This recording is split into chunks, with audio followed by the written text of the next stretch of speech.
On est aussi en ligne avec Sophie Audugé, qui est déléguée générale de SOS Éducation, qui a peut-être entendu d'ailleurs cette prise de parole de Laurent Nunez. Bonjour, merci d'être avec nous.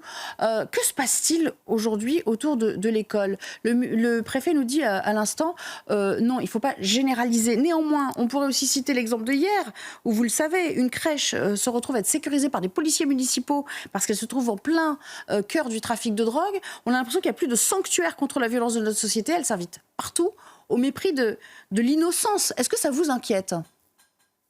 Oui, bonjour Nelly, bonjour à tout le monde. Oui, effectivement, bon, je crois que les chiffres sont quand même têtus, hein. Il y a une augmentation de la violence dans la société et dans l'école. Il y a une augmentation des faits de violence dans l'école, hein, et de leur gravité. Il y a et puis là, bon, effectivement, on le voit là, c'est par rapport au lycée de Cachan, mais c'est également au moment des émeutes en juillet, hein. Alors qu'avant, on n'aurait jamais imaginé que des émeutiers viennent s'en prendre soit à des écoles, soit à des bibliothèques. On a eu 168 écoles qui ont été touchées lors des émeutes de juillet dernier.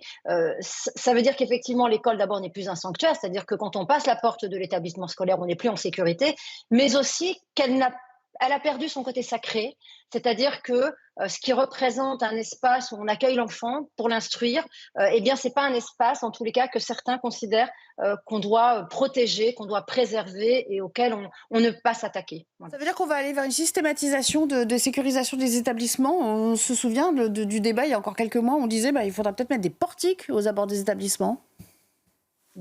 Déjà, il y a de nombreux établissements qui ont des portiques, hein, faut être clair, hein. Écoutez, on espère tous que non, parce qu'évidemment, on n'a pas du tout envie de voir des forces de police rentrer dans les établissements scolaires, voire même des forces de police aller prendre un enfant, un élève dans une classe, hein, ça s'est produit il y a quelques mois. Nous, au niveau d'SOS Éducation, on trouve que ce coup de com' du gouvernement est absolument inacceptable, hein. D'abord parce qu'il y en a eu un et pas d'autres, et qu'on sait très bien qu'il y a énormément de faits de violence dans les établissements scolaires au quotidien. Ce qui est sûr, c'est qu'il y a une perte de l'autorité dans l'institution, que les élèves ne respectent plus le règlement intérieur, qu'ils sont très peu sanctionnés, que les parents ne sont pas pris en responsabilité, qu'il y a tout un ensemble de mesures qui devraient être mises en place, puisque évidemment, ce n'est pas un phénomène nouveau, c'est un phénomène qui s'aggrave. Il y a une montée de la puissance depuis une dizaine d'années.